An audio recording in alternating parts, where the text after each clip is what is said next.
Ok, magnifique. Coucou Elise, ma coach préférée, vous êtes trop chou. Ça me fait trop plaisir de vous retrouver les filles. Alors, on va pouvoir du coup démarrer maintenant que j'ai tout préparé les lives, que vous êtes déjà là pour ceux qui vont nous rejoindre après, vous l'aurez aussi de toute façon en replay. Pour ceux qui me découvrent aujourd'hui, je me représente, je m'appelle Elise, Elise Bouskila alias Elise Pom Pom Girl sur les réseaux sociaux, en tout cas sur Instagram, vous me retrouvez à Elise Pom Pom Girl et sur Facebook à Elise Bouskila sur mon compte. Qui suis-je? Je suis coach en énergie positive. En quelques mots, je suis spécialisée dans l'hypersensibilité positive. J'accompagne les femmes hypersensibles qui ont envie de reprendre confiance en elles pour trouver leur propre bonheur. Et donc pour ça, je parle de tous les sujets qui nous intéressent, nous concernent. Et ce soir, un nouveau live pour vous parler un petit peu de ce sujet qui nous concerne toutes et tous en tant qu'hypersensibles. En tout cas, c'est un sujet qui revient beaucoup et on va pouvoir un petit peu déconstruire tout ce qu'on a entendu, voir comment on peut enfin en faire une force, une vraie force de cette empathie émotionnelle. On va en parler. Je vous avais parlé déjà de pas mal de choses, mais je me suis rendu compte qu'on n'avait pas fait de sujet exprès pour ça. Alors que c'est peut-être le truc numéro un, puisque quand on parle d'hypersensibilité, on parle avant tout d'émotion, et en fait c'est quelque chose qui revient beaucoup, beaucoup, beaucoup. Et en fait c'est grâce à vous qu'on a ce live, puisqu'en fait quand je vous ai dit que j'avais une soirée de libre, oui parce que ce soir c'est foot à la maison, et quand il y a foot à la maison, moi je me dis si je peux passer du temps avec mes poms, avec mes abonnés, parler et diffuser de l'énergie positive, on y va. Donc j'ai pris ma soirée pour vous. Et voilà, c'était vraiment un sujet qui est revenu dans vos propositions quand je vous ai dit qu'est-ce que vous voudriez comme live. Il y avait un peu plusieurs propositions qui en fait tournaient autour de cette empathie. Et c'est vrai que j'avais pas encore pris le temps de faire ce sujet-là. Donc on va pouvoir démarrer puisqu'il est quelle heure? Il est 21h06. Voilà, on a laissé le temps au retardataire d'arriver. Donc, déjà, vous savez, n'hésitez pas à me poser vos petites questions au fur et à mesure. L'idée, c'est que ce soit interactif, même si de toute façon, je vais vous dire un petit peu ce que j'ai préparé. Mais avant qu'on commence, notamment pour celles qui sont sur Facebook, partagez ce live sur vos murs ou partagez-le dans les groupes des hyper empathiques que vous connaissez. Partagez-le aussi par message privé. Vous pouvez envoyer ce live sur Instagram par message privé à ceux que ça pourrait intéresser pour qu'ils puissent nous rejoindre et qu'ils puissent participer aussi. Voilà, pour toutes celles qui, dans toutes vos amies hypersensibles, hyper empathiques et vous voulez qu'elles vivent bien positivement leur hypersensibilité, leur hyper-empathie, voilà, invitez-les à se joindre à nous puisque je prends du temps pour répondre à vos questions, autant que ça serve à un maximum d'entre vous. Coucou à tous ceux qui nous ont rejoints sur Instagram. Il y a Samson qui est là, coucou, il y a plein de monde. Ok, c'est top. Donc on va pouvoir commencer. De quoi on va parler? Je vous ai dit qu'on va parler de sortir du mode éponge et de bien vivre son hyper-empathie. Et donc avant toute chose, vous le savez, c'est un petit peu ma tradition, c'est ce que j'aime bien. On va commencer par se dire exactement de quoi on parle. Qu'est-ce que c'est que l'hyper-empathie?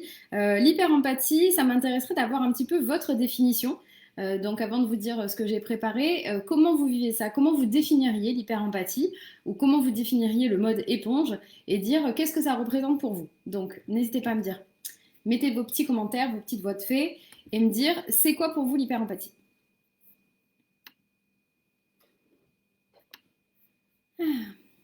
Alors, et après je vais vous dire ce que j'ai préparé. Donc, comment ça se passe? Comment vous vivez l'hyper-empathie? En deux mots pour vous, comment ça se résume? Et je vais vous dire, j'espère que ça fonctionne bien et que je vais lire vos commentaires. Hello, hello! Tous ceux qui nous rejoignent, je vous demandais qu'est-ce que c'était pour vous l'hyper-empathie. Alors, on me dit sur Instagram, Marlon me dit tout prendre personnellement. Ok, super intéressant. Donc ça, c'est vos définitions. Je vous dis, mettez vos définitions de l'hyper-empathie. Tout prendre personnellement. Élise me dit ressentir et absorber les émotions des autres. Ok, super intéressant. Et c'est toujours ça qui est intéressant, c'est de vous dire dès le départ, qu'est-ce que ça veut dire pour moi? Ça, c'est vraiment le truc, la définition numéro un qui peut vous aider. Ram me dit quand quelqu'un est heureux, je pleure. Quand quelqu'un est triste, je pleure. Ok. Vinciane me dit une compréhension assez fine des autres. Yes, tout à fait. Sur Facebook, vous êtes moins réactif. J'espère que vous m'entendez bien. Flo me dit se mettre tellement à la place des autres qu'on oublie son propre ressenti. Super intéressant. Ok, dans vos définitions, je retrouve plein de choses que je partage. Et en fait, ce qui est marrant, c'est de voir aussi à la fois la définition que vous donnez, mais aussi la problématique que vous avez. Et c'est ça qui est intéressant, c'est qu'en fait, l'hyper-empathie, à la base, c'est juste l'empathie en fait, c'est la haute empathie. D'accord? Dans l'hyper-empathie, c'est comme je vous le dis pour... Le problème, c'est que le mot consacré, c'est hyper sensible, et donc on utilise le mot hyper en français. On n'aime pas ça, personne n'aime ça, mais c'est le mot consacré. Et c'est vrai que donc, quand je peux, j'essaye plutôt de parler de haute sensibilité, haute empathie. Et donc en fait, l'hyper-empathie, à la base, c'est notre très haute empathie, cette empathie qui est décuplée. Et donc qu'est-ce que c'est que l'empathie? L'empathie, c'est se mettre à la place d'eux. D'accord? Et ce qui est intéressant, c'est que dans vos définitions, qui sont toutes justes, parce qu'à partir du moment où vous vous sentez concerné par ça et que c'est votre définition, c'est parfait. Mais ce qui est intéressant, c'est que souvent, quand on va parler de ce que c'est que l'hyper-empathie, on va parler de ce que c'est notre problématique de l'hyper-empathie. Et c'est marrant parce que du coup, dans vos définitions, il y a un petit peu ce qui est compliqué à vivre dans votre hyper-empathie, plus que ce que c'est factuellement. Et ça, c'est super parce que vous avez un élément de réponse pour comment sortir du mode éponge, parce que c'est ce que je veux vous apporter ce soir. C'est déjà de comprendre quelle est votre définition et qu'est-ce que ça représente pour vous. Par exemple, quand vous me dites tout prendre personnellement, c'est qu'il y a quelque chose aussi sur ce sujet où, en fait, dans les remarques ou dans les sujets, tout devient quelque chose qui va atteindre votre identité, par exemple. Ressentir et absorber les émotions des autres. Là encore, ça sous-entend que dans vos émotions, il y a l'empathie, donc je vais la capter, mais qu'après je l'absorbe. Je le ressens et je l'absorbe, comme une forme de ça ne ressort pas.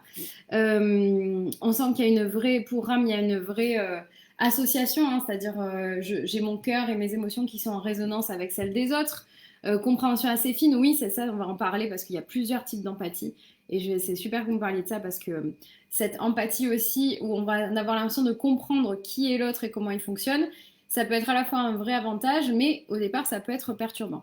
Qu'est-ce que vous m'avez rajouté sur Facebook? Claire me dit les émotions qui sont décuplées. Ça, c'est aussi vachement intéressant parce que ça veut dire que pour vous, il y a un trop plein, décuplé. C'est-à-dire comme s'il y avait trop d'émotions. Et alors qu'à la base, on se met à la place de quelqu'un d'autre et ça veut dire que ça décuple tes émotions, plus les autres, on va en reparler. Et là aussi, de voir que ça, c'est ce que votre définition, c'est intéressant. Marine me dit ressentir à l'extrême ce qu'on perçoit et ressent. Donc déjà, dès le départ, je vous invite à travailler sur votre définition parce que la façon dont vous allez définir l'hyper-empathie, c'est la façon de mettre en lumière, en fait, qu'est-ce que vous vivez mal dans votre hyper-empathie aujourd'hui. Et c'est déjà une partie de la solution. Et c'est ça qui est génial. Et moi, c'est ce que j'adore avec le coaching, c'est que dans les femmes que j'accompagne, on va les mettre le doigt sur ce qui les concerne, elles. Et en fait, là, avec ce live, je vais essayer de vous donner un maximum de clés générales, mais vous vous rendez compte que juste avec ce point, hein, ça fait 10 minutes qu'on est connecté, même pas parce que j'ai attendu 5 minutes que les gens se connectent. On se rend compte que déjà, juste avec la définition de chacun, vous avez peut-être tous un sujet sur l'hyper-empathie à travailler qui est différent des autres. Donc, est-ce que ça fait écho en vous déjà, ce fait que de lire les réactions des autres et de lire les définitions des autres, vous vous rendez compte qu'en fait, vous n'allez pas avoir tous les mêmes difficultés, les mêmes problématiques vis-à-vis de l'hyper-empathie, et qu'en fait, on va être là ensemble pour se dire comment on peut en faire une force, comment on peut avancer sur ça, mais vous êtes unique, avec votre sensibilité qui est unique, avec vos besoins qui sont uniques, et donc du coup, c'est vraiment intéressant d'avoir cet aspect définition pour réussir à tout de suite sortir du mode éponge. C'est pour ça que je voulais commencer par ça, parce qu'avec ça, vous avez déjà un début de solution. Une fois que votre cœur, vos émotions ont parlé, vous savez que c'est sur ça qu'il va falloir travailler et ça peut vous donner du coup le point d'après, peut-être le point à travailler en coaching. Je vous donne du coup la définition qui est une espèce de définition neutre, c'est-à-dire là où on essaye de ne pas parler de ses émotions. On va essayer de parler pardon, de qu'est-ce que d'un point de vue étymologique vraiment ça veut dire. Et donc l'empathie dans la définition la plus simple et celle qu'on garde dans le langage courant, c'est donc se mettre à la place d'eux. Se mettre à la place d'eux. Et j'ai trouvé un truc en travaillant ce live que je trouvais très intéressant, c'est que l'empathie était anciennement appelée l'intropathie. Et je trouve ça vachement bien parce que c'est assez révélateur. C'est que vraiment ce truc d'être intro, pathie c'est la souffrance, d'accord, dans l'étymologie. Et en fait, c'est d'aller dans la souffrance de quelqu'un. Et je trouve ça vraiment, vraiment super intéressant. Mais vous le savez, moi, ce que je défends, c'est l'hypersensibilité positive. Et on parle toujours du pathos. C'est pour ça qu'il y a des termes où j'utilise pas exactement pareil. Par exemple, j'utilise pas le terme hyperesthésie, je préfère le terme hypersensorialité. Parce qu'on parle toujours du négatif. Et d'ailleurs, l'étymologie parle du négatif, de la souffrance. Alors qu'en fait, finalement, l'empathie, c'est aussi quelque chose de très positif. Vous allez pouvoir être à l'intérieur d'eux, que ce soit positif ou négatif. Et c'était Ram qui nous disait à très juste titre, quand quelqu'un est triste, je suis triste, mais quand quelqu'un est content, je suis contente. Et c'est ça qui est important aussi de le mettre en valeur, c'est que c'est pas que le négatif, d'accord. Au-delà de la définition, heureusement, ça n'est pas que le négatif.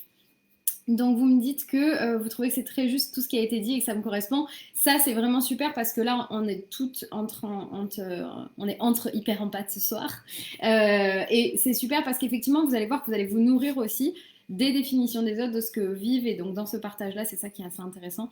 Et parce que on a des problématiques qui vont être communes. Donc je vous disais que l'empathie c'était se mettre à la place d'eux. Donc la haute empathie, hein, c'est quand on va se mettre très rapidement à la place d'eux, peut-être même mécaniquement, parfois sans s'en rendre compte, comme une forme de don, de capacité ou de pouvoir, vous appelez ça comme vous voulez. Et j'ai quand même voulu faire un point dont on parle assez peu, même si moi j'en ai déjà parlé un petit peu dans mes posts, mais c'est quelque chose qu'on évoque assez peu quand on parle d'empathie, et surtout quand on parle du mode éponge, c'est les différents types d'empathie.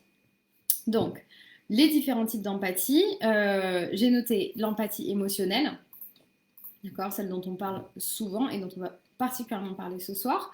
L'empathie où vous allez être à la place des émotions des autres. Vous allez avoir ces émotions, capter les émotions des autres. Et d'ailleurs, dans vos définitions, on retrouve énormément l'aspect émotionnel. C'est normal puisque dans le langage courant, quand on parle d'empathie, quand on parle de mode éponge, on pense quasiment systématiquement à l'empathie émotionnelle, aux émotions. Mais en fait, il n'y a pas que ça, puisqu'il existe également l'empathie cognitive. Ça fait écho un petit peu à ce que disait Vinciane tout à l'heure quand elle disait qu'elle avait l'impression d'avoir une compréhension assez fine des autres. Et là, en fait, c'est intéressant de se dire qu'il y a plusieurs niveaux et qu'en fait, l'empathie cognitive rentre aussi en jeu. Vous êtes capable de comprendre le schéma de pensée de quelqu'un d'autre. Et l'empathie cognitive, du coup, a cette spécificité très intéressante. Et j'ai rajouté aussi une troisième empathie, dont là, je vous ai déjà parlé dans mes vidéos et dans mes posts, qui est l'empathie kinesthésique. Donc la capacité sensorielle de ressentir ce que les autres ressentent, qui peut être soit une douleur, mais aussi quelque chose de positif. Ça peut être au même endroit ou pas, ça peut être le même type de douleur ou pas. Je vous renvoie à la vidéo que j'ai fait sur ce sujet, sur l'empathie kinesthésique et sur les empathes kinesthésiques. Quand tu dis que ça me fait mal pour lui, généralement, c'est pas une expression, c'est quelque chose qu'on va ressentir. Donc voilà, vraiment ces trois niveaux. Et ça me parle parce qu'en fait, moi, je vous parle toujours que dans mes accompagnements, dans mes coachings, mon programme, il est conçu autour de trois axes, de ces trois niveaux de sensibilité qui sont l'aspect cognitif, mental, l'aspect émotionnel et l'aspect sensoriel. D'accord. Et donc, c'est vraiment intéressant de se dire aussi que quand on parle d'empathie, on voit toujours l'aspect émotionnel, mais pas que. Il y a bien plus que ça. Il y a aussi différents niveaux. Et qu'en fait, c'est ça qui est génial. Je pense que l'empathie globale, elle regroupe tout. Et quand vous avez l'impression de lire dans l'autre, c'est aussi cette empathie à tous les niveaux qui s'auto-alimente et qui crée cette capacité d'avoir l'impression de pouvoir aider. Moi, je sais que ça, c'est un énorme avantage, parce que c'est un avantage dont je tire dans mes coachings. Quand je vous accompagne, les filles, c'est cette empathie qui me permet de sentir vos émotions juste au téléphone, de comprendre, et là mes coachés le savent, que je suis capable de vous faire des réactions et de vous faire des commentaires sur votre posture physique juste en étant connecté à vous et en comprenant votre schéma mental pour pouvoir trouver les déblocages, les croyances limitantes et vous aider du coup à débloquer tout ce qui ne va pas pour vous aider à prendre confiance en vous. Et donc en fait, c'est là où on voit que tout l'aspect empathique sous ces trois angles est important et s'auto-alimente. Ceci étant dit, je vous ai parlé ce soir du mode éponge. Le mode éponge, il est plutôt couramment utilisé pour l'empathie émotionnelle. D'accord? Donc, c'est intéressant de le noter. Et c'est intéressant après de ne pas oublier quelque chose que vous pouvez retrouver encore sur mon compte que j'avais partagé. Moi, j'ai créé quelque chose qui s'appelle que j'appelle en tout cas la dynamique de la sensibilité. Et cette dynamique de la sensibilité, pour moi, elle met en valeur l'interconnexion de ces trois niveaux, cognitif, émotionnel et sensoriel. Et en fait, c'est en comprenant que tout ça est lié que du coup, tu peux débloquer aussi des choses. Moi, j'ai une technique de désaturation avec mes coachés où on va chercher justement à travailler, à comprendre quelle est la mécanique de cette dynamique de la sensibilité pour qu'en tant qu'hypersensible, tu arrêtes de subir un petit peu les émotions trop fortes, le mental qui s'arrête jamais et les sensations désagréables. Et mettre ça au service d'un cercle vertueux. Donc en fait, le mode éponge, c'est vrai qu'on le dit toujours pour l'émotionnel, mais comme on l'a vu, il y a différents types d'empathie et ces empathies s'auto-alimentent les unes les autres. Donc, elle marche en interaction et c'est aussi important de mettre des mots sur ça parce qu'on n'en parle pas assez souvent. Et on a toujours l'impression que les gens, oh là là, mais toi, t'es une éponge émotionnelle, de toute façon, tes émotions, on peut rien faire, c'est toujours le problème. Non, c'est pas que le problème. Si vous êtes hypersensible, ce triptyque est important à comprendre et plus vous comprendrez votre fonctionnement, plus vous travaillez sur ce fonctionnement à tripartite, en fait, hein, vraiment, mental, émotionnel et physique, plus vous allez pouvoir débloquer des choses. Et c'est aussi ça, la deuxième clé que je veux vous transmettre pour ce soir, qui est que plus vous allez comprendre votre hypersensibilité, plus vous allez comprendre les mécanismes, plus vous allez être capable de sortir de ce mode éponge pour bien vivre votre hyper-empathie.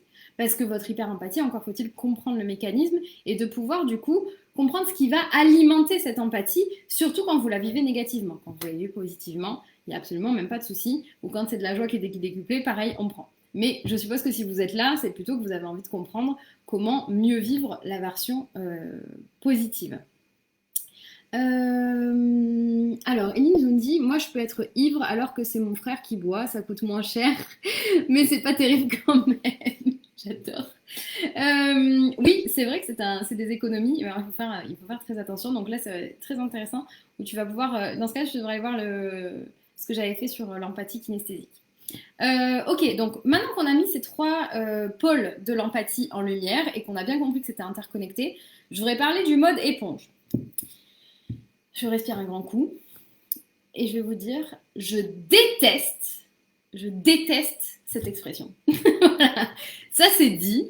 Dites-moi vous, dans les commentaires, les filles, qu'est-ce que vous en pensez quand on vous dit que vous êtes des éponges émotionnelles? Et moi, je déteste ça. Je déteste. Le pire, c'est qu'en plus, du coup, dans mon travail, par le coaching, ma spécialité, du coup, je baigne dans des environnements où je vois passer de tout, hein, sur l'hypersensibilité, les infographies, les tests sur l'hypersensibilité et autres réjouissances dont je suis pas toujours, avec lesquelles je suis pas toujours en accord, mais je vous en ai parlé ça pas mal de fois.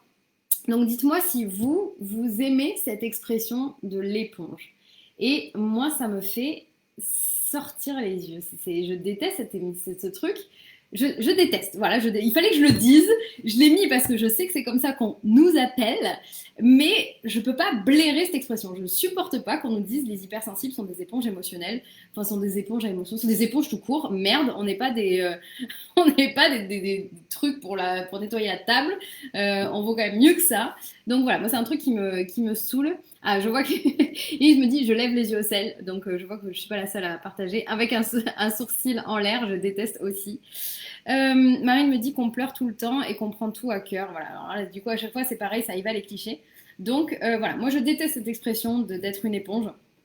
C'est hyper péjoratif, Marine, je suis d'accord avec toi. J'aime pas. Déjà qu'on se tape le terme hypersensible.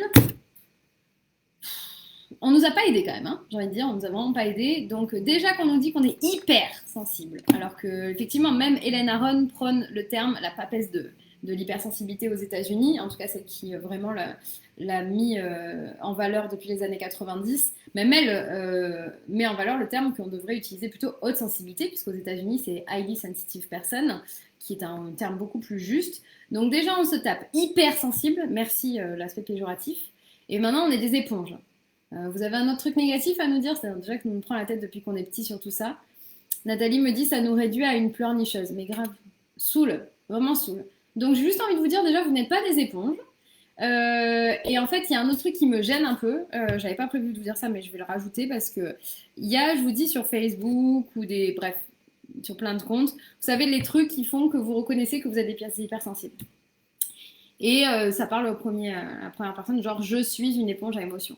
Et c'est terrible parce que vous êtes ce que vous pensez. Et donc à chaque fois qu'on va rajouter dans la tête d'un hypersensible que c'est une éponge à émotions, ben, la personne va s'auto-complaire dans ce truc et va encore plus mal vivre son empathie alors que c'est un putain de pouvoir magique.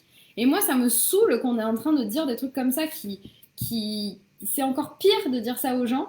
Au lieu de leur faire comprendre qu'est-ce qui peut les aider, c'est encore pire. Voilà, donc moi ça me saoule. Il y en a qui disent qu'on est des illuminés. Bon, alors ça, même pas on réagit quand c'est des trucs comme ça. Bon, bref, le petit coup de gueule terminé pour dire que le mode éponge, ça me gonfle. Malheureusement, on entend parler, on n'a pas d'autres trucs, mais vous êtes bien plus que ça. Et pourquoi moi je déteste cette expression? Parce que ça nous conditionne négativement. C'est-à-dire que quand tu te dis Quand on sait qu'on est hypersensible, une fois que tu as passé le cap sur le mot hautement sensible, ultra sensible, vous dites ce que vous voulez, on s'en balance au bout d'un moment. Ce qui compte, c'est comment vous allez vivre vos émotions et votre sensibilité. Une fois que tu as dit ça, ça nous conditionne à croire qu'on a ce problème émotionnel, qu'on ne sait pas gérer nos émotions, qu'on est forcément en trop plein. Et par contre, comme on peut être aussi hyper visualisant, qu'on va avoir cet engrenage de on nous dit qu'on est une éponge à émotions, du coup on va le vivre comme ça, du coup on va capter encore plus les énergies, enfin bref, c'est un bordel. Donc, pour changer ça, moi j'ai envie de dire que l'empathie, ou plutôt j'ai pas envie de dire l'hyper-empathie, on va dire la haute empathie, mais bon, soit, peu importe le terme consacré, c'est sûrement parmi les plus belles qualités du monde. D'accord? Donc c'est pas une éponge, c'est pas le truc tout crade que tu as dans ta cuisine ou avec lequel tu récures les chiottes. Merde, on peut pas laisser dire ça, quoi. On peut pas laisser... L'empathie, c'est ce qu'il y a de plus beau. Mais si tout le monde était hyper empathe, mais franchement, on vivrait enfin dans ce monde des bisounours, tout le temps, toute l'année, avec tout le monde. Voilà. Donc, l'empathie, c'est pas un mode éponge, c'est un mode magie. D'accord? Moi, c'est ça que j'ai envie de vous transmettre ce soir. C'est un mode magique, c'est un mode positif et c'est une putain de belle qualité. D'accord? Vous n'êtes pas des éponges, vous êtes des femmes extraordinaires. Voilà, ça c'est dit. D'accord? Mettez-moi un pouce ou des cœurs si vous êtes d'accord avec ça. Est-ce que on ne dégagerait pas l'éponge et qu'on arrêterait de se prendre la tête pour se dire enfin, notre hyper empathie, c'est une trop belle qualité. Si vous êtes là, que vous êtes hyper empathique, mais applaudissez-vous quoi. Les filles, vous êtes géniales. Mettez-moi des petits cœurs et des smileys, des ce que vous voulez, ce que vous en pensez. Je vois vos petits cœurs. C'est la plus belle qualité du monde. Vraiment. Je serais intransigeante sur ça. Vraiment, vraiment, vraiment, vraiment. Et je pense que si moi j'avais compris ça plus tôt, ça m'aurait énormément aidé. Énormément aidé. Malheureusement, c'est un peu le contraire qui se passe. Et ça, je vous en parlerai jamais assez. Tout le temps, tout le temps, tout le temps, on nous dit en fait que. Enfin, on nous culpabilise quoi. Moi, depuis toute petite, on m'a dit que c'était le contraire. On a essayé de me culpabiliser. On n'a pas arrêté de me dire avec ce genre d'expression que j'étais une éponge, que je savais pas gérer mes émotions, je sais pas quelle connerie. On n'a pas arrêté de me faire des remarques, des critiques et la tonne d'incompréhension qui va avec. Alors là, la totale. Donc, déjà, on va remplacer le mode éponge par le mode magie, d'accord? Le mode pouvoir, qualité, d'accord? Qui va vous reprocher d'être empathique? Mais c'est juste dingue! On peut pas laisser passer ça, quoi. C'est comme les gens qui disent oui, t'es trop gentille. Ouh, ça me rend malade. Non, c'est des qualités, d'accord? Vous êtes merveilleuse avec votre hyper empathie. Donc je vais vous raconter un petit peu mon histoire pour que vous compreniez comment ça s'est passé vis-à-vis de cette hyper empathie qui a été critiquée dans tous les sens et surtout comment moi-même je suis sortie de cette incompréhension parce que je me sentais ovni, c'était terrible, c'était terrible. En fait, j'ai découvert mon hyper empathie émotionnelle, celle-ci, à l'âge de 12 ans. À l'âge de 12 ans, j'ai découvert mon hyper empathie émotionnelle. Il y en a qui connaissent peut-être l'histoire, mais en fait, quand je suis rentrée en école de danse de formation à l'époque, à 12 ans, parce que j'avais un très bon niveau de danse, j'avais prévu de me professionnaliser en plus de l'école normale, et donc du coup, en plus de mes cours, j'ai intégré une école de danse professionnalisante. Ce qui s'est passé, c'est que là, j'ai découvert la malveillance, le manque de respect et tout plein de belles choses que je connaissais déjà, mais là, j'ai découvert à un niveau dans un milieu qui, pour moi, était rattaché à quelque chose de positif. J'avais fait de la danse je danse depuis que j'ai 4 ans. Pour moi, c'était un monde aussi de soutien, d'amour, voilà, c'était quelque chose de très positif pour moi. Il y avait cet aspect de groupe, de soutien, bref. Donc quand je suis arrivée là, j'ai complètement déchanté.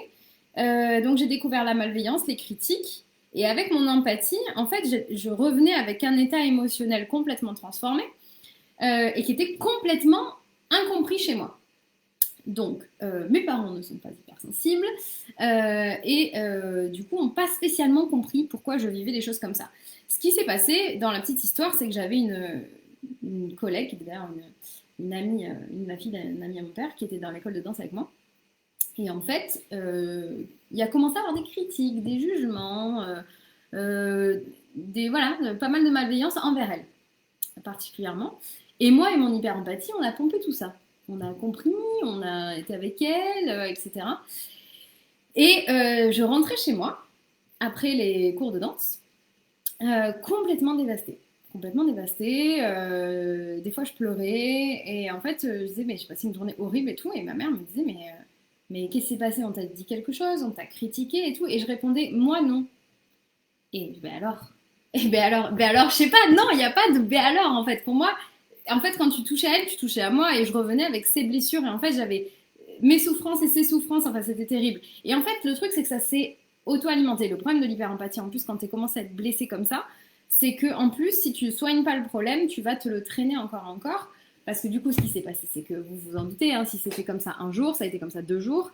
Un autre événement qui m'a vachement marqué pendant ce moment-là, c'était quand la directrice, devant une centaine d'élèves, a complètement critiqué, a insulté, on va dire, une des professionnels qui était en formation pour être étoile. Donc, je sais pas, pour moi, elle me paraissait grande, mais elle devait avoir, je sais pas, 16 ans max, tu vois, parce qu'elle était là, moi j'en avais 12, elle devait être dans les dernières années. Et qui lui a dit, qui la pèse et qui lui dit, de toute façon, t'as pris 500 grammes, t'es qu'une grosse, tu réussiras jamais. Vous vous doutez que la fille était comme ça, elle avait pris 500 grammes. Hein. Et j'ai vu le désespoir dans ses yeux, le mal-être dans son corps. Enfin, j'ai tout ressenti, quoi. Et en fait, je suis rentrée et elle me dit, ah, on t'a critiqué et tout. Je me dis, non, mais pas moi. Enfin, et en fait, les gens ne comprenaient pas. En fait, les gens ne comprenaient pas, mes parents ne comprenaient pas comment je pouvais être dévastée alors que ça ne me concernait pas, en fait. Et donc, c'est ça. Je ne sais pas si vous vous reconnaissez dans ce genre d'événement, mais en tout cas, c'est comme ça que j'ai compris que j'étais hyper empathique quand on m'a vraiment dit. Mais en fait, c'est pas normal de se soucier ou de repartir avec cette charge émotionnelle, etc. Alors que pour moi, c'était la base. Donc, au-delà du sujet qui est que cette école, je suis partie, hein, j'étais obligée de faire mon année, j'avais 12 ans. Mais en fait, j'ai dit à mes parents, jamais je continuerai là-dedans. Et en fait, à la fin de l'année, je suis partie. C'était une année calvaire. Et alors qu'en fait, moi, en soi, il ne m'est rien arrivé de spécial. Mais cette malveillance et tout ça, c'est pour ça que j'ai abandonné le cursus conservatoire et autres réjouissances de danse de conservatoire parce que c'était impensable pour moi avec mes valeurs, avec ma sensibilité. C'était juste pas possible. Donc, en tout cas, ce qui se passait, c'est que je vivais mes propres souffrances, mais je ramenais celles des autres, en fait. Et je les vivais comme les miennes.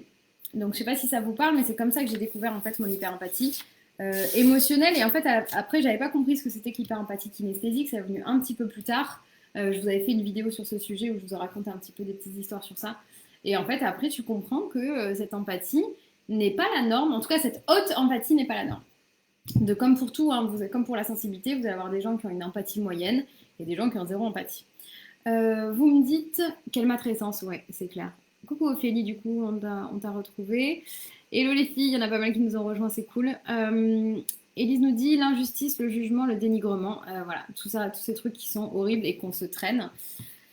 Donc en fait, ce qui était horrible, c'est que je me sentais malheureuse et impuissante, surtout, de me sentir comme ça. Et en fait, sans parler de l'épuisement qui allait avec, parce que du coup, je captais ce truc-là. Je captais le cognitif, l'émotionnel, le sensoriel, et j'étais mais vidée plus ma propre vie. Il ne faut pas oublier qu'au bout d'un moment, en plus, voilà, moi du coup, il fallait que je fasse aussi avec mes propres trucs et que Dieu sait qu'il y a du sujet sur tes propres émotions, tes propres ressentis et tes propres pensées quand tu es hypersensible et que en plus tu ne te comprends pas à l'époque. Donc voilà, c'est ça qui était très très dur. Et en fait, le plus dur, c'est que je méconnaissais ma haute sensibilité. Je comprenais pas comment je fonctionnais en fait. Juste, je me disais, mais je suis chelou. Pourquoi les gens sont pas tristes comme moi? Pourquoi les gens le vivent pas comme moi? Et c'était terrible parce que je me disais, mais j'ai un problème. Et en fait, non, il n'y avait pas de problème. Juste, je comprenais pas comment j'étais. Je me sentais du coup hyper incomprise dans ma façon d'être. Et en fait, j'ai traîné du coup ces problématiques dans ma vie d'adulte. De fait. Je ne sais pas vous, mais moi du coup j'ai traîné les mêmes problématiques avec cette hyper-empathie. Je l'ai amené au boulot.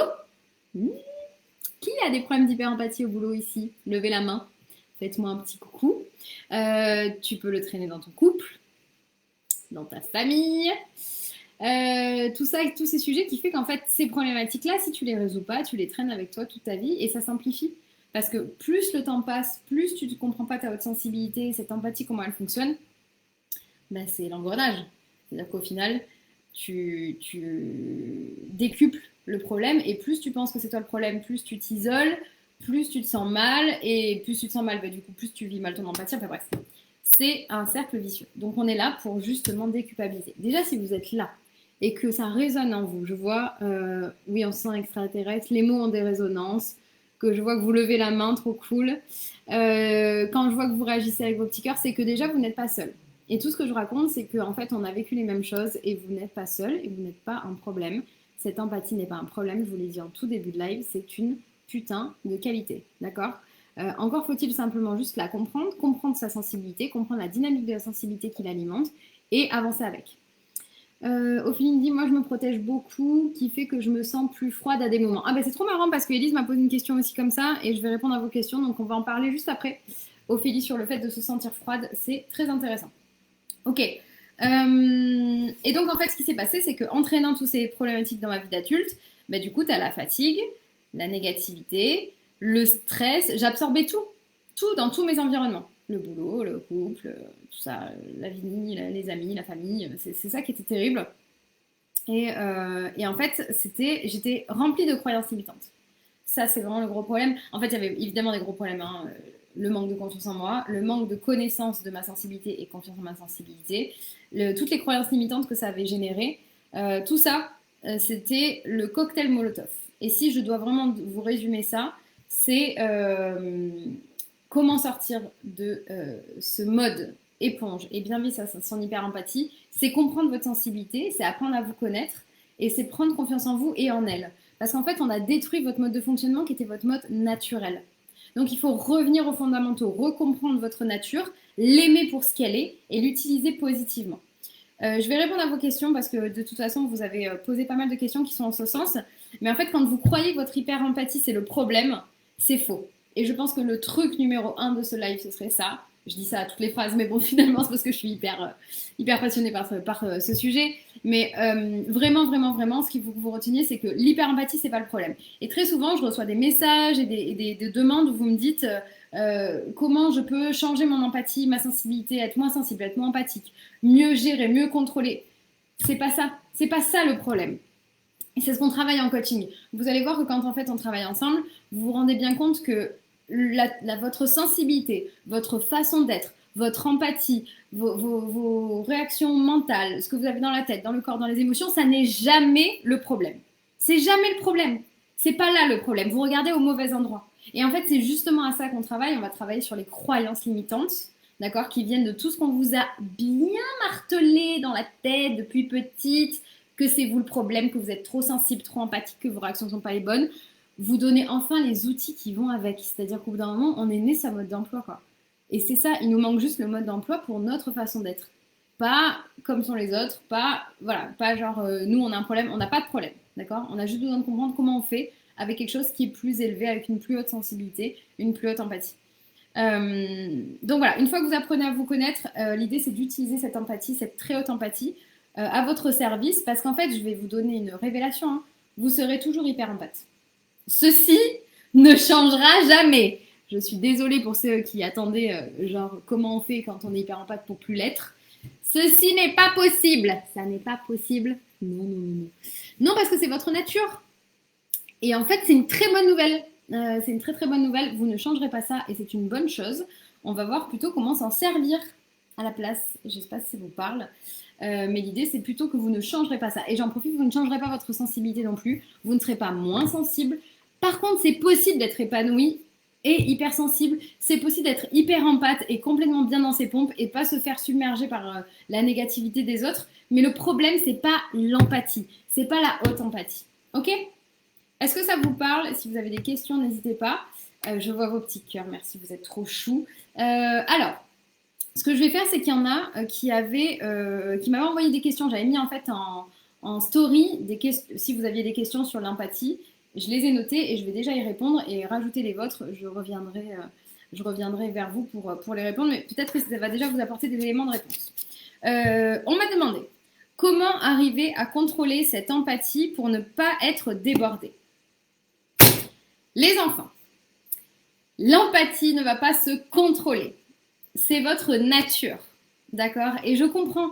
Et en fait, ça me fait trop de peine, et je suis justement en empathie, parce que c'est ouf que, alors qu'on est avec ce pouvoir vraiment magique, hein, ce truc qui est la plus belle qualité du monde, qu'aujourd'hui, il y a même des écoles en Norvège qui font des cours d'empathie.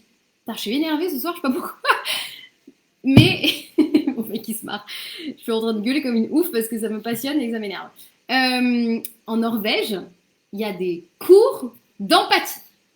Et nous, depuis le début, on n'a pas arrêté de nous dire oui, il faudrait changer. Et on en vient à se poser ce genre de questions.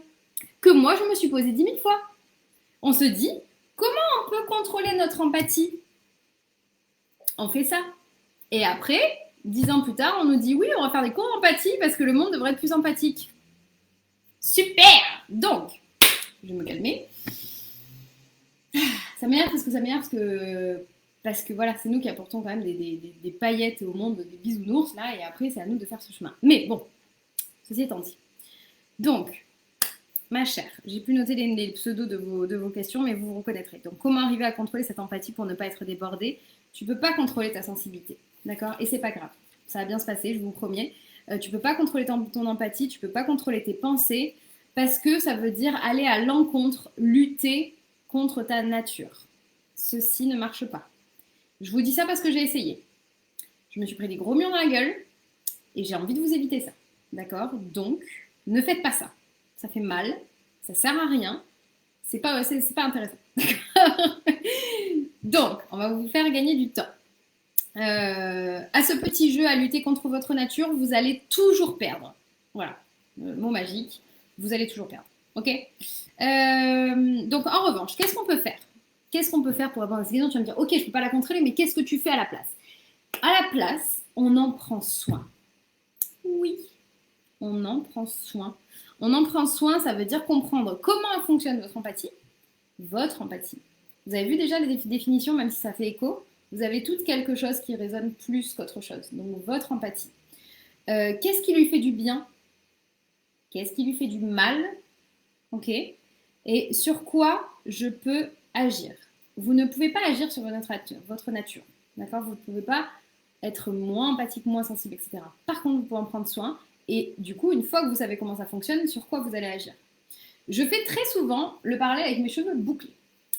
Celles qui me suivent depuis longtemps le savent, mais je ne le dirai jamais assez. D'accord? Les cheveux bouclés, c'est pareil que la sensibilité, c'est pareil que l'empathie. C'est sa nature. Mes cheveux sont comme ça. Je peux les raidir, je peux les changer, je peux les couper, mais je peux pas. Enfin non, je peux pas les changer justement. C'est pas ça que je voulais dire. Je peux les faire semblant, les masquer, les abîmer, mais je peux pas les changer. Je peux pas changer leur nature. Comme votre sensibilité, votre hyper-empathie. Donc j'ai essayé. J'ai essayé de les raidir, de machin, de ressembler à autre chose. Et au bout d'un moment, qu'est-ce qui a marché? Ce qui a marché, c'est d'en prendre soin. C'est de comprendre quelle était leur nature, d'accord? Donc comment ils sont ces cheveux bouclés, de quoi ils avaient besoin, qu'est-ce qui leur faisait du bien, qu'est-ce qui leur faisait du mal, et du coup agir sur ce que je pouvais. Donc ça veut dire par exemple faire des soins, faire je sais pas moi, dormir avec un truc en soie dans la tête, les attacher avec des coiffures protectrices, prendre un shampoing adapté. C'est pareil pour votre empathie. Il faut en prendre soin, comprendre comment ça fonctionne et s'en servir. Arrêtez de vouloir changer, comprenez comment vous êtes et prenez le positif de ça. Et en fait, depuis, tout le monde me fait des réactions de ouf sur mes cheveux, tout le monde me fait des compliments et tout, alors que je les détestais, j'ai tout le temps essayé de les dire et tout. Pourquoi ça marche? Parce que j'en ai pris soin. Pourquoi maintenant je me sens bien avec ma sensibilité, j'ai pris confiance en moi? Parce que j'en prends soin, je prends soin de ma façon d'être, d'accord? Donc voilà, j'espère que ça a répondu et je vois que vous réagissez pareil et que ça vous a fait rire mon petit coup de gueule et mon voilà, je suis nature peinture, hein, comme on dit chez moi. Donc du coup j'ai décidé d'être 100% moi et voilà si avec ce genre de passion.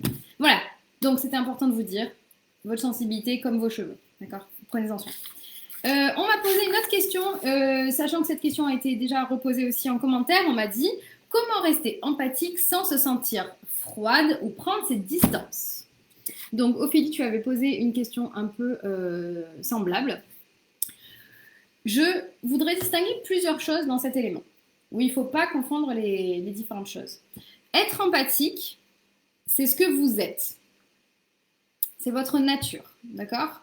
Se sentir froide, ce serait intéressant déjà de savoir qu'est-ce qu'il y a derrière ça. Donc ça forcément, souvent c'est un travail de coaching où je vais aller travailler la définition de chaque personne et qu'est-ce que ça a été, à quoi ça fait écho dans leur vie, d'accord? Et comment ça se joue dans la dynamique de la sensibilité. Est-ce que ça vient de la tête? Est-ce que ça vient des émotions? Est-ce que ça vient du corps? Parce que se sentir froide, c'est quelque chose, on va mettre plein de choses derrière, mais en fait ça peut très bien être une pensée, en mode je suis méchante. Ça peut être une émotion, en mode j'ai l'impression de donner quelque chose, de mettre de la distance, mais au sens émotionnel, c'est-à-dire j'ai une mauvaise émotion où je le ressens, ou sensoriellement, je me sens pas bien. Et en fait, tout est connecté, d'accord? Donc c'est intéressant de savoir ce qu'il y a derrière, mais en fait, c'est se rappeler que quand tu poses des limites, tu peux le faire avec de l'amour et de la bienveillance. Personne ne parle d'être froide pour se sentir mieux avec son empathie. D'accord? C'est pas forcément corrélé. Et prendre ses distances, c'est une action. Et là, je veux mettre un point sur ça parce que c'est vraiment quelque chose qui me semble fondamental. C'est que prendre ses distances, c'est une action. Ça veut dire que si tu décides de prendre des distances, c'est que tu as décelé qu'il y avait de la toxicité. Et en fait, ça, du coup, ça n'a pas un lien direct avec votre empathie. C'est que votre empathie, en fait, c'est un catalyseur d'informations. En fait, avec votre empathie, vous captez plein d'informations auxquelles pas tout le monde a accès, mais en tout cas, vous captez des informations sensorielles, des informations cognitives, des pensées, et des informations émotionnelles. Et avec ça, eh bien, vous prenez la décision qui est adaptée. Et si la décision adaptée, c'est mettre de la distance, c'est juste la résultante de l'information que vous avez captée. Mais ça n'est pas un acte de protection en général. D'accord? Quand vous avez votre empathie qui vous dit cette personne est un amour, elle prend soin de vous, c'est quelqu'un qui est bienveillant, vous ne mettez pas des distances. Donc prendre de la distance, ça n'est que la conséquence des informations que vous avez récoltées. Donc il n'y a absolument aucun souci, puisqu'en fait, votre empathie vous sert à prendre la meilleure décision pour vous. J'espère que ça a du coup un petit peu résonné. Avec les personnes proches qui sont un peu négatives, je me sens nulle de ne pas être là quand ça ne va pas bien. Mais tu as raison, on peut mettre de la distance avec bienveillance.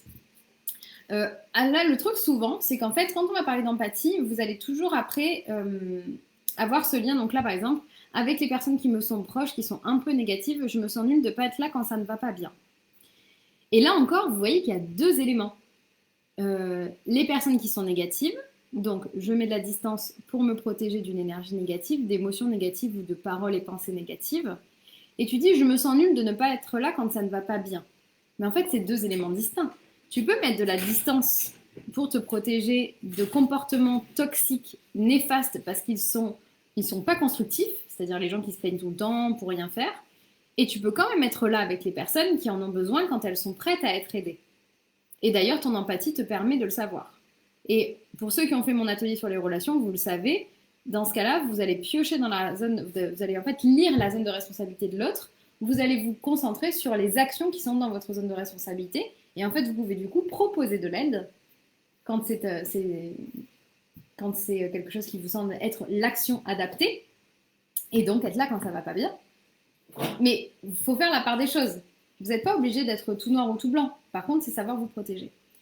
Alors attendez, parce que j'avais encore une réponse et après je reviendrai parce que vous m'avez posé plein de questions. N'hésitez pas à reposer vos questions si à un moment je les ai pas.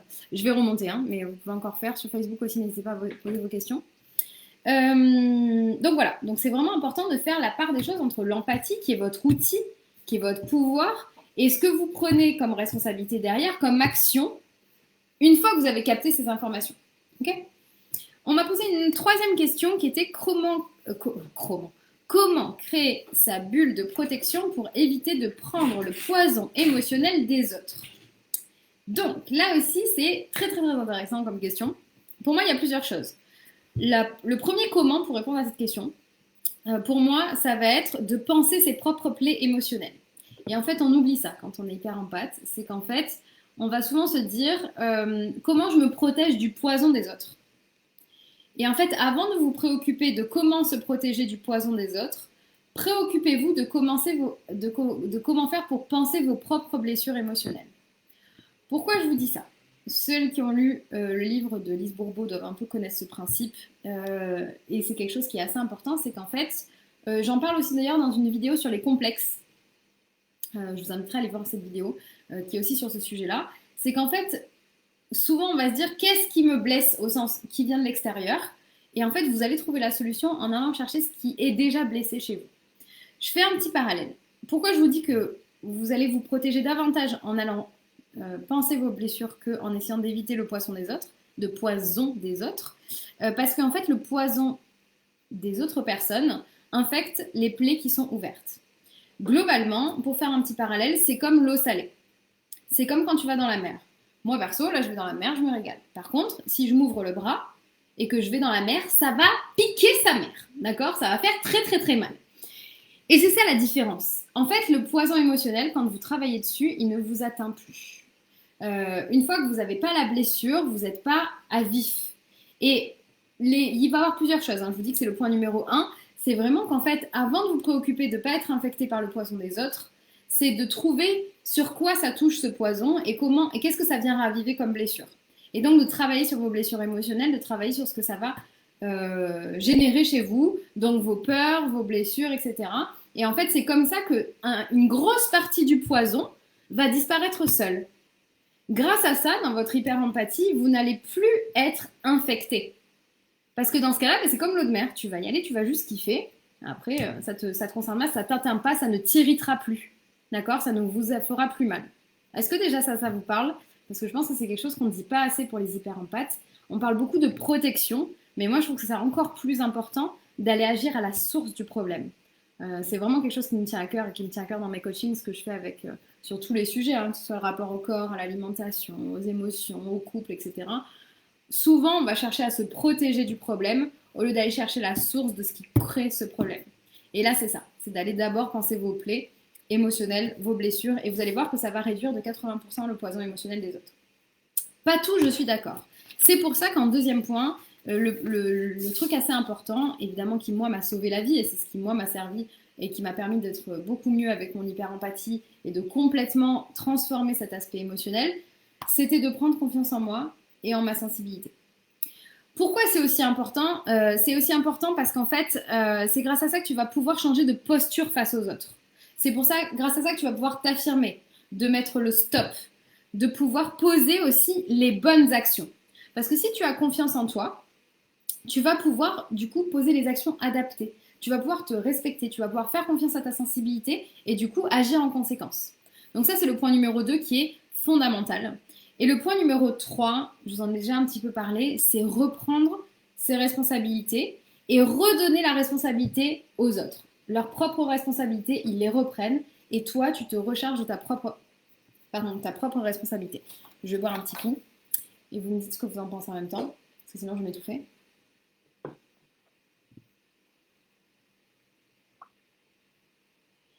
Donc je disais, reprendre ses responsabilités et redonner les leurs aux autres. Pourquoi? Parce que l'empathie, c'est une mine d'or d'informations.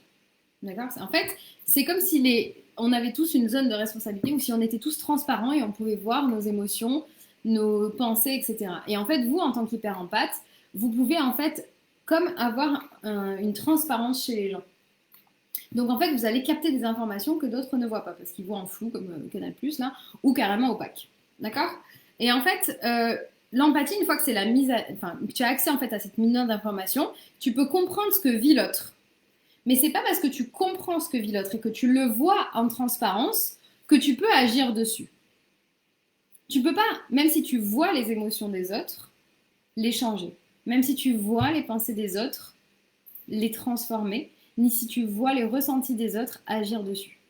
Et c'est là où il faut retrouver sa responsabilité et relaisser les responsabilités aux autres parce qu'en fait, qu'est-ce que toi tu peux faire dans ta partie que tu maîtrises, dans tes pensées, dans tes émotions, dans tes ressentis, dans tes actes, qui peut être en lien avec cette relation, qui peut changer ça, mais tu ne peux pas transformer les autres. Donc c'est aussi relaisser la responsabilité des autres qui ont besoin de vivre leurs émotions, leurs pensées, leurs ressentis. Voilà, ça c'était pour la troisième question. N'hésitez pas si vous avez d'autres questions, j'espère que ça vous a aidé. Je vais remonter parce qu'il y en avait plusieurs. Élise me dit, ça me parle tellement, tes images sont top, cheveux au salé, je kiffe. Oui, c'est des techniques que j'ai pour les hypersensibles. Parce que plus je vais trouver des choses qui sont déconnectées de vos émotions, donc très sobres, plus ça va marcher. J'utilise beaucoup ça dans mes coachings. C'est volontaire, ça fait partie de ma pédagogie d'avoir autant d'images et d'images très simples parce que pédagogiquement, pour les hypersensibles, je vous enlève le poids émotionnel en faisant ça. Et une fois que c'est ça, je peux le reconnecter à vos émotions et à votre mindset pour vous apporter le meilleur et vous permettre de débloquer les croyances limitantes. Voilà, c'était une petite parenthèse et merci, ça me fait très plaisir que ça résonne en vous. Alors, il y avait des questions un peu plus haut, je remonte parce que je vous ai dit posez-moi vos questions en attendant. et je ne veux pas vous louper.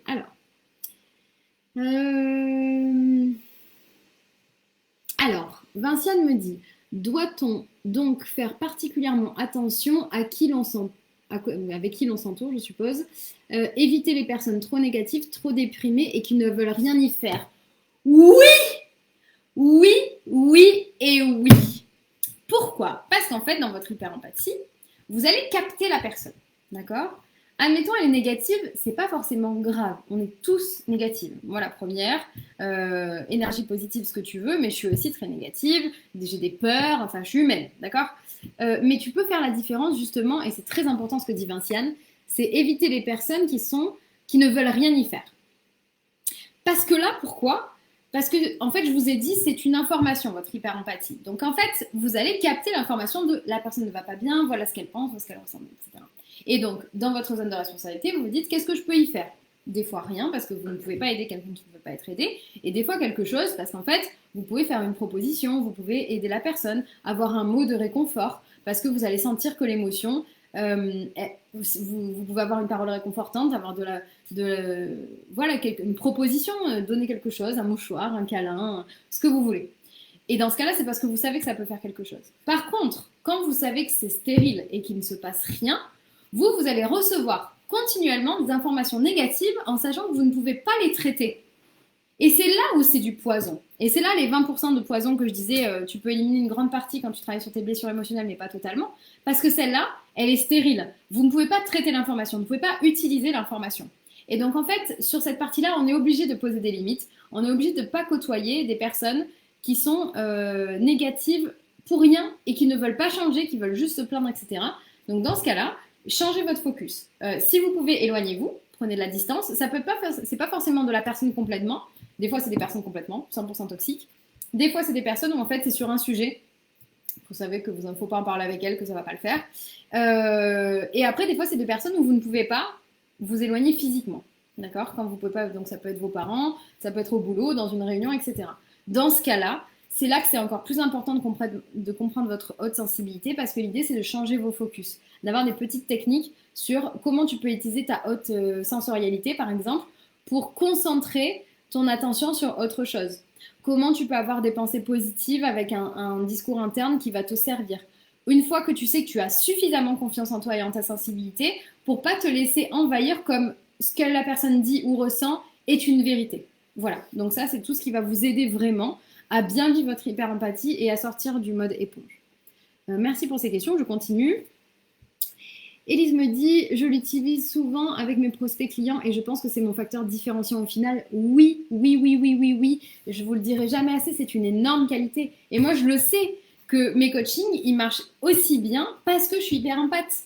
Alors, en plus, parce que je travaille avec des hyper empathes aussi, donc c'est facile et je peux leur expliquer la mécanique. Mais forcément, c'est tellement plus facile. Donc, c'est trop cool. Et ça, c'est pas que pour le coaching. Élise, elle est créatrice de la marque Bill Infini, qui est une marque de vêtements pour les hypersensibles. Et elle va en fait aussi utiliser son hyper-empathie pour comprendre les besoins de ses clients. Ça marche aussi dans votre bureau, ça peut marcher avec votre boss. Et cette empathie, en plus, elle est géniale parce que ça peut vous servir avec des gens qui ne sont pas hypersensibles. Et du coup, même s'ils ne vous comprennent pas, même s'ils vous rejettent pour ça, vous allez vous en servir quand même pour améliorer vos relations avec ces personnes, pour tirer le meilleur de votre vie et du coup quand même vous en servir comme un facteur différenciant et quelque chose de positif. Mais pour ça, encore faut-il avoir confiance en vous, en votre sensibilité et de comprendre votre mécanisme et de penser vos blessures. C'est comme ça que vous pourrez y aller en mode le plus sereinement possible. Alors, Ophélie me dit, j'ai commencé à m'accepter, mais punaise, ça a été pour moi un chemin avec de la résistance, que j'avais beaucoup de croyances limitantes. Purée, c'est beaucoup plus doux et beaucoup plus positif. Prenez votre temps à faire ce chemin. Amen, évidemment. Et encore, c'est pas obligé d'être avec toujours autant de résistance. Moi, je vous le dis, hein, si vous y allez seul et que vous allez essayer de débloquer chaque croyance limitante toute seule et que ça peut être compliqué, bah, ça peut prendre du temps, mais vous êtes capable d'y arriver. Et sinon, le coaching sert à ça. C'est-à-dire que vous n'êtes pas obligé de vous battre seul pour aller chercher les croyances limitantes, pour aller trouver les outils, pour être rassuré, pour vous sentir enfin comprise et soutenue. Voilà, on est plein de coachs, plein de thérapeutes, de gens qui sont capables de vous accompagner. Moi, mes spécialités, c'est pour ces femmes hypersensibles qui ont envie de rayonner, enfin, de rayonner de bonheur, de trouver leur propre bonheur, de sentir bien en étant elles-mêmes. Et en fait, c'est aussi un chemin plaisant. Mais je suis d'accord, c'est tellement plus doux en plus après que bah, ce temps et cet investissement, il est nécessaire pour vous, bah, pour que vous puissiez profiter de ce don, de cette qualité et que vous arrêtiez de penser qu'il y a quelque chose à changer avec ça. Et voilà, que vous allez pouvoir en profiter bah, pour tout le reste, pour le boulot, pour votre couple, pour votre famille, pour votre vie. Parce que oui, c'est un vrai atout. C'est un vrai atout. Et je vous dis, vous n'avez pas besoin de prendre de cours pour ça. Magique. Vous éviterez des heures de cours. Alors, qu'est-ce que j'ai pas vu? Prendre soin comment? Bah, du coup, j'ai répondu à cette question. Avec les personnes proches qui sont... Oui, non, ça j'ai répondu aussi. Et c'est parce qu'on a parlé de trucs entre-temps. Le tout ou rien, une grande histoire, me dit Ophélie. Ok. Alors, c'est compliqué car je sens que les gens sont demandeurs de mon empathie, mais nous, ça peut nous épuiser. De l'autre côté, on ressent une obligation envers soi-même d'être présent. Je ne sais pas si j'interprète bien ton commentaire. Les gens sont demandeurs de mon empathie. Déjà, les gens peuvent demander, mais c'est toi qui accordes ou non. Clairement, c'est vous qui donnez, hein, les filles. Personne n'est en droit de vous exiger de quoi que ce soit. Donc quand tu dis, là, si tu veux utiliser ton empathie, tu l'utilises, mais savoir poser vos limites, c'est hyper important. Personne n'est demandeur de votre hyper-empathie contre votre gré. Ça, c'est important de vous rappeler que seul vous y a accès. Et en fait, vous pouvez vous sentir demandeuse parce que les gens vont pas bien, mais c'est pas parce qu'ils vont pas bien qu'ils sont demandeurs de votre empathie, c'est qu'ils savent pas faire autrement. Ils verbalisent, ils donnent, etc. Ils demandent. Et ils ont raison de demander parce que des fois, ils obtiennent, et surtout si c'est des gens qui ont su à quel point vous étiez en pâte et que ça leur a fait du bien, c'était une bonne chose, mais c'est vous qui donnez ou pas, et c'est vous qui mettez les limites, surtout quand on l'a vu plus haut, quand c'est des gens où vous savez que vous ne pouvez pas les aider, ou que ça fonctionne pas, ou que ça va vous vider, c'est à vous de mettre vos stops. Et en plus, quand vous n'êtes pas bien, vous ne pouvez pas donner. Ça, j'en parle pas assez souvent, mais enfin, si j'en parle, mais plutôt en coaching, donc pas forcément assez dans les lives, dans les choses publiques. Il faut pas oublier que vous ne pouvez donner que ce que vous avez. Donc, si vous êtes exténué, vous pourrez pas être en pâte au sens, vous pourrez pas, enfin, si vous pourrez être en pâte, mais vous pourrez pas donner ce que vous voulez après avoir capté cette empathie, avoir capté des informations via cette empathie, pour dire, bah, du coup, je donne de l'attention, de l'amour, etc. Si vous êtes vidé, ça marche pas. C'est les jauges d'énergie, c'est-à-dire que si tu as une jauge d'énergie, que tu captes avec ton empathie, que tu veux en transférer, que tu veux en donner, que tu veux, voilà, et que ça te vide, mais tu peux donner que ce que tu as. Donc attention aussi à poser vos limites et les gens ne peuvent pas vous demander ou vous exiger de vous que vous soyez en pâte si, voilà, enfin, vous soyez en pâte. Vous êtes en pâte, mais vous voyez ce que je veux dire, je pense que vous avez compris. Ça peut nous épuiser, ben oui. De l'autre côté, on ressent une obligation envers soi-même d'être présent. C'est ça qui me gêne un peu. Vous êtes obligés de rien, les filles. Hein. Il n'y a aucun il faut, il y a tout ce que vous avez envie de faire, envie d'être. Et donc c'est très intéressant de savoir là dans le rapport aux autres, il y a quelque chose dans ce commentaire là. Je pense qu'il y a un rapport aux autres qu'il faudrait voir. Pourquoi tu te sens obligé? Les gens demandent et vous ne donnez que ce que vous pouvez, ce que vous avez envie de donner surtout. Voilà. Alors, qui a une grosse botte de pansement? Ça c'était pour tout à l'heure. De l'amour envers soi augmente la confiance en soi. Oui, évidemment, un grand soi. Tu es top, merci Lilou Luli, trop chou. Alors, Elise me dit oui, c'est exactement ça. Je ne suis pas une super héroïne. Je n'ai pas la mission de sauver les autres. Oui, je fais un commentaire sur ça qui est hyper important. Être hyper empathe, c'est capter les informations. C'est pas devoir sauver la planète, d'accord? Ça, c'est pas dans votre responsabilité. C'est avoir les informations qui vous permettent d'agir en conséquence. C'est juste ça l'empathie. Et la très haute empathie, c'est ce qui vous permet de capter une multitude d'informations très rapides, très intenses, qui vous permettent de prendre des décisions, d'agir, de parler, de donner un geste ou pas en conséquence. Mais personne n'a dit que vous deviez sauver le monde, d'accord? Parce que vous ne pouvez pas, je vais le redire, mais ça, allez retrouver le mantra sur mon compte, vous ne pouvez pas aider quelqu'un qui ne veut pas être aidé. D'accord? Ça ne marchera pas. Et même moi, j'ai fait l'erreur. En tant que coach, au tout départ, il y a quelques années, je voulais aider des gens qui n'étaient pas prêts. Très grosse erreur, je ne l'ai jamais refait. Et c'est pour ça que maintenant, toutes les femmes qui veulent travailler avec moi, ce n'est que des femmes qui posent leur candidature, à qui je parle par téléphone, où je valide qu'elles sont prêtes. Si elles ne sont pas prêtes, je les refuse. Elles reviendront plus tard quand elles seront prêtes. Et quand elles sont prêtes, on démarre en conséquence. Et je sais qu'elles sont engagées et donc elles vont avoir des super résultats. Mais vous ne pouvez pas aider quelqu'un qui ne peut pas être aidé. Et c'est pour ça que je refuse les personnes qui sont pas prêtes et que tu peux pas prendre mon coaching juste comme ça en arrivant sur mon site, parce que j'ai besoin de le valider avec toi et pour ton bien d'ailleurs. Donc oui, vous n'avez pas pour mission de sauver du monde, vous avez pour mission de faire de votre mieux avec ce qui vous semble bon. Et en fait, personne ne peut sauver les autres, hein. Il n'y a que des gens qui se sauvent eux-mêmes. Moi, en tant que coach, je sauve personne. J'aide des femmes qui me donnent l'autorisation de les aider parce qu'elles me donnent leur confiance, parce qu'on va travailler sur des outils, sur une méthode et parce qu'elles ont vraiment envie. Et qu'elles savent qu'ensemble, on va pouvoir avancer parce qu'on va pouvoir faire des déblocages, mais parce qu'elles me donnent accès à ça. D'accord? Ça vient d'elles. C'est elles qui se sauvent. Moi, je suis juste copilote ou assistante. Vous mettez ce que vous voulez. En tout cas, coach, de toute façon, c'est comme ça s'appelle. Mais je sauve personne. C'est que des femmes qui ont décidé d'aller mieux, qui ont décidé de prendre confiance en elles, de plus subir ce qui est d'un problème pour elles, de plus subir une haute sensibilité comme si c'était négatif et un problème, et qui ont décidé de prendre leur vie en main pour trouver leur propre bonheur et pour rayonner enfin. Mais c'est elles qui se sauvent. Voilà. Donc vous n'avez pas à sauver les autres. Ophélie me dit, j'ai coupé les ponts avec une personne où mon intuition me disait arrête, ça va pas, et je culpabilisais et être. Non, je culpabilisais et ça fait plaisir ton discours. Eh ben merci, avec grand plaisir. C'est hyper important hein, que vous écoutiez votre intuition. Et oui, quand il y a besoin de couper les ponts, ben parfois il le faut. C'est comme ça. Et c'est important de vous protéger quand c'est nécessaire parce qu'il y a des négativités hyper toxiques. Oh, vous mettez des petits soleils, des petits cœurs, vous êtes trop chou.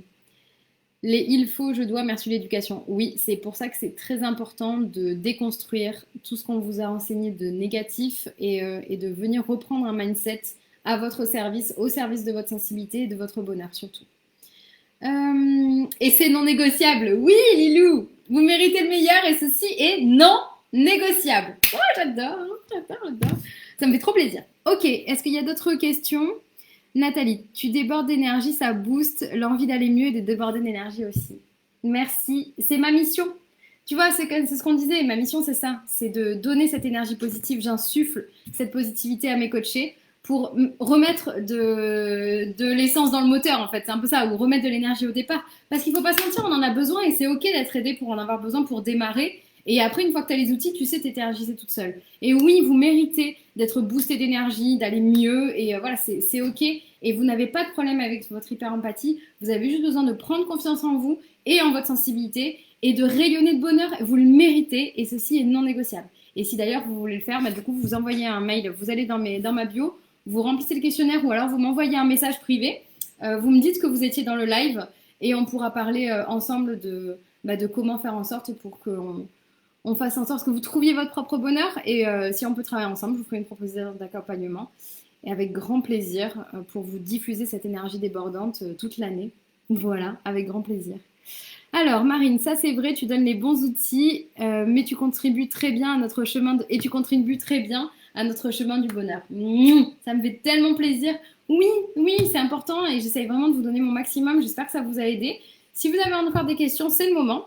Si vous avez des réactions, quoi que ce soit, je suis encore disponible pour vous et j'espère que ça vous a vraiment aidé à voir l'hyper-empathie différemment, à comprendre qu'elle est à votre service, qu'elle est là pour capter des informations et que plus vous allez comprendre comment vous fonctionnez, prendre confiance en vous, comprendre votre sensibilité et poser les limites, vous allez pouvoir enfin rayonner et arrêter de vous sentir agressé, empoisonné par tout ça.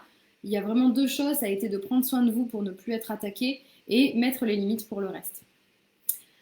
Est-ce qu'il vous reste des questions, des petits messages? Je suis disponible et puis après si j'ai répondu à toutes vos questions, on s'arrêtera là pour ce soir. J'espère que ce live vous a plu. Si vous n'avez pas de questions, n'hésitez pas à me dire si ce live vous a plu, à mettre des petits cœurs, des petits messages, à liker la vidéo sur Facebook, à mettre des cœurs, à la partager, voilà, à l'envoyer à tous les empathes, toutes les femmes empathes que vous connaissez. Et franchement, c'était un plaisir de passer ce petit bout de soirée avec vous. Contente d'avoir réussi à vous diffuser cette énergie positive. Et toujours pareil, donc juste pour celles qui veulent qu'on travaille ensemble, vous m'envoyez un message privé, vous me notifiez que vous étiez à ce live et on va pouvoir en parler toutes les deux. Merci, merci Nathalie, ça me fait trop plaisir. Merci Ophélie, trop cool. Ça m'a plu, trop chouette, ça me fait trop plaisir. Vous pouvez retrouver ce live de toute façon en replay dès qu'on aura fini. Ce sera disponible sur mes deux comptes. Vous aurez la possibilité de le revoir en intégralité. Et vous n'hésitez pas, si vous avez encore, vous pouvez le mettre encore en commentaire. Flo me dit ces rendez-vous lors de ces lives sont des bouffées d'énergie qui reboostent à donf. Merci Flo, c'est mon... Elle fait tous mes lives, mes événements maintenant, elle est abonnée.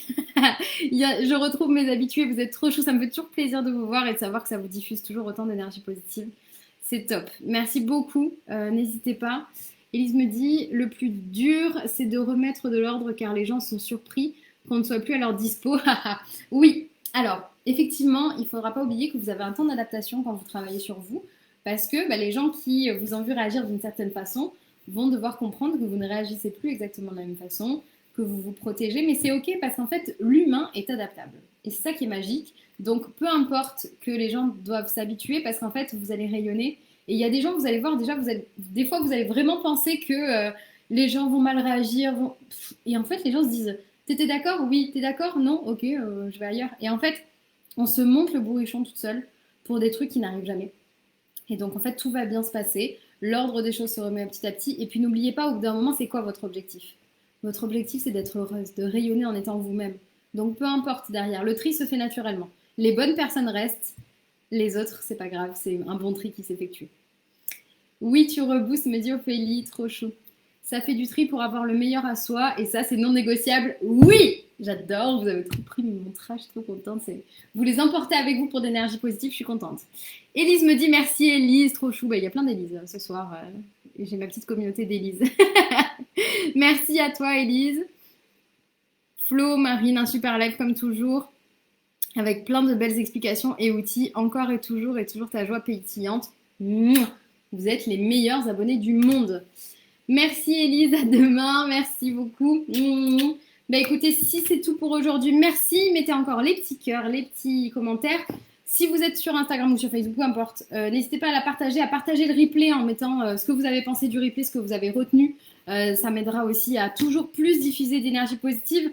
Il y en a peut-être qui m'ont découvert il y a peu de temps et vous êtes peut-être dit que si j'avais été dans votre vie il y a quelques années, ça aurait pu vous booster. Donc voilà, faites-le pour les autres, pour les femmes que vous avez envie d'aider. Allez cibler les femmes hypersensibles qui ont envie qui auraient besoin d'avoir cette énergie positive.